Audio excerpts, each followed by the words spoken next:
गिलगित की बात करें तो इंतखाबी मुहिम जारी है और मरियम नवाज जो कि वहाँ पर मौजूद थी, उन्होंने कल एक ताज़ा इंटरव्यू दिया और वो सियासी बहस का मरकज़ बना हुआ है जो उनका कल का इंटरव्यू था। तो मरियम नवाज के जो तजादात से भरपूर जो गुफ्तगू है, उसने जो सियासी पंडित हैं उनकी उलझन मज़ीद बढ़ा दी है। किसी को समझ नहीं आ रही कि कहना क्या चाह रहे हैं, क्योंकि नवाज शरीफ का टकराव का बयानिया है एक जानिब, अगर उससे दूसरे एंड पर बात की जाए, शहबाज शरीफ साहब की बात की जाए, उनकी पॉलिसी मुफाहमत की है। और अब मरियम नवाज का बयानिया सामने आ गया है और अब हर कोई इस टाइम कंफ्यूज हो चुका है। ना लगता है कि शहबाज शरीफ और नवाज शरीफ के बयानिए का ना उन्होंने एक मिक्सचर बना के ना, या तो वो खुद कंफ्यूज है या फिर वो दूसरों को कंफ्यूज कर रही हैं, कुछ समझ नहीं आ रहा है। खैर बीबीसी को उन्होंने इंटरव्यू दिया है और उन्होंने कहा है कि फ़ौज से बात होगी, लेकिन शर्त यह है कि पहले तहरीके इंसाफ की हुकूमत को घर भेजा जाए। यानी नवाज शरीफ और उनकी जमात का एक तरफ मौक़िफ़ तो ये है कि फ़ौज या इस्टेब्लिशमेंट जो है वो हुकूमतों के गिराने या बनाने में उसका कोई किरदार नहीं होना चाहिए। दूसरी तरफ मरियम नवाज साहिबा ये कहती हैं कि मुज़ाकरात हो सकते हैं, बात हो सकती है,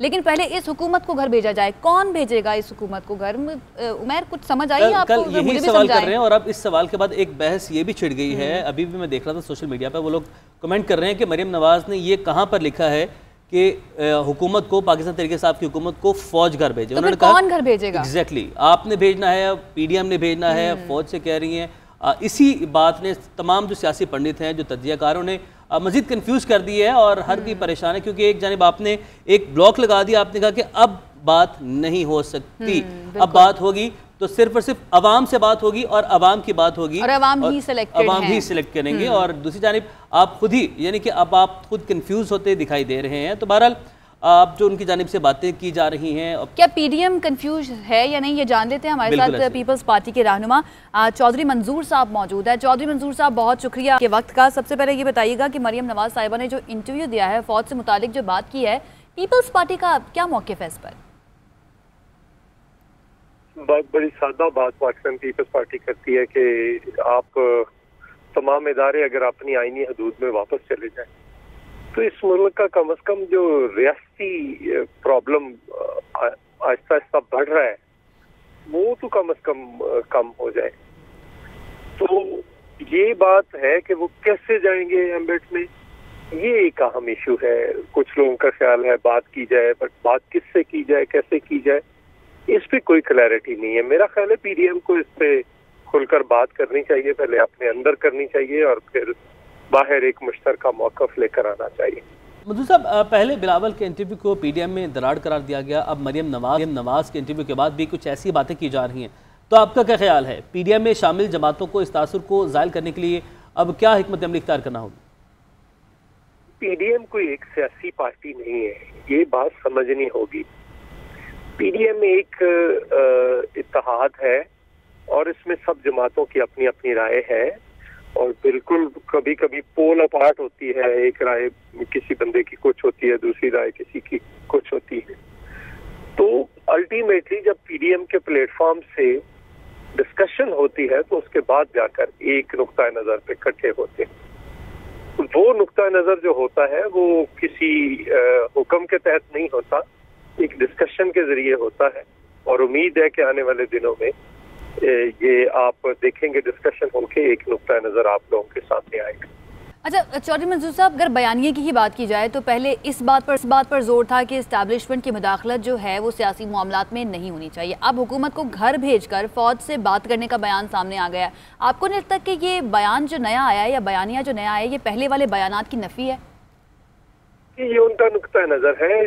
मेरे ख्याल के मुताबिक उनका ख्याल ये होगा कि वो सिर्फ सपोर्ट पीछे से वापस ले लें। तो ये जो अपने रोल में, हम जब कहते हैं कि वो अपने रोल में वापस चले जाए, तो उनकी सपोर्ट अगर एस्टेब्लिशमेंट की खत्म हो जाती है तो ये तो हुकूमत मांगे तांगे की हुकूमत है, ये तो कल गिर जाएगी। ठीक है, पीपल्स पार्टी के रहनुमा चौधरी मंजूर साहब मौजूद थे, बहुत शुक्रिया आपके वक्त के लिए। और आयशा, यहाँ पर उन्होंने कहा कि उनका पॉइंट ऑफ व्यू है और जब बिलावल भुट्टो के हवाले से मरियम से बात की गई तो उन्होंने कहा कि ये उनका पॉइंट ऑफ व्यू है।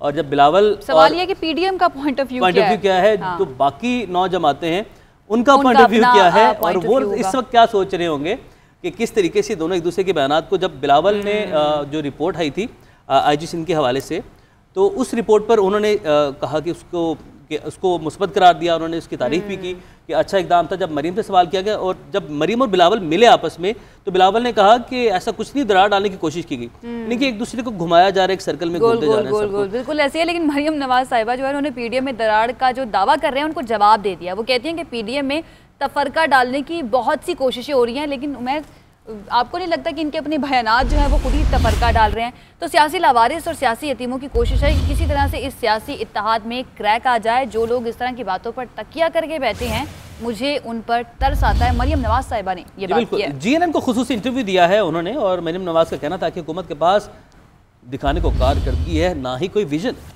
बिल्कुल ऐसा ही है। आयशा बख्श से उन्होंने गुफ्तगू की। अपने नाज़रीन को थोड़ा सा ज़रा दिखाते हैं क्या कहना था मरियम नवाज का। 11 पॉलिटिकल पार्टीज़ हैं, सबके अपने मौक़िफ़ हैं और जमहूरियत है, सबका अपना अपना स्टांस है।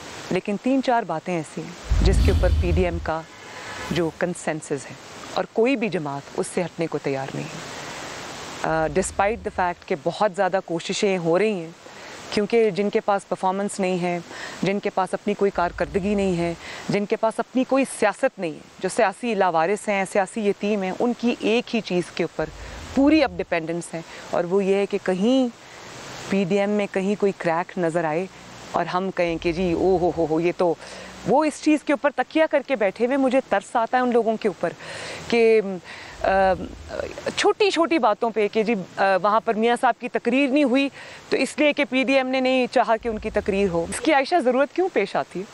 आपके पास और कोई काम नहीं है करने के लिए? पॉलिटिकल बहुत हमारा स्फीयर गर्म नहीं, इसलिए कि आप पॉलिटिकली बिल्कुल इरेलेवेंट हो चुके हैं। आपको सिर्फ यही चीज़ एक रेलेवेंट नज़र आती है और आपकी उम्मीद भी इसी से। ना आपके पास परफॉर्मेंस है दिखाने के लिए, ना आपके पास कोई पॉलिटिकल नैरेटिव इस वक्त। अगर आपने उम्मीद बांधी हुई है तो इसी चीज़ से बांधी हुई कि कहीं कोई अल्लाह करे कि कोई क्रैक नज़र आ जाए। पीडीएम का एक मिसाक तो हो चुका है और वो मिसाक है कि इस हुकूमत को घर भेजना है इंशाअल्लाह ताला। अवाम का जिस तरह से इसने इस्तेसाल किया है उसको हमने घर भेजना है और हमने हर इदारे को उसके कॉन्स्टिट्यूशनल रोल तक महदूद करना है। सियासत में मुदाखलत बंद करनी है। इस चीज़ पे फ़ैसला है कि इस मुल्क को इलेक्टेड लोगों ने चलाना है, फ्री एंड फेयर इलेक्शंस होंगे। उसके बाद मुझे ये तो अभी का हमारा मीसाक है, लेकिन मेरा ज़ाती ख़्याल है कि ये पीडीएम का जो मीसाक है वो ख़त्म नहीं होना चाहिए। वो जब हुकूमत घर चली जाए वो एक लार्जर जिसको कहते हैं कि चार्टर में तब्दील होना चाहिए, जिसमें आवाम को एक नया चार्टर दिया जाए कि पाकिस्तान को किस तरह से गवर्न करना।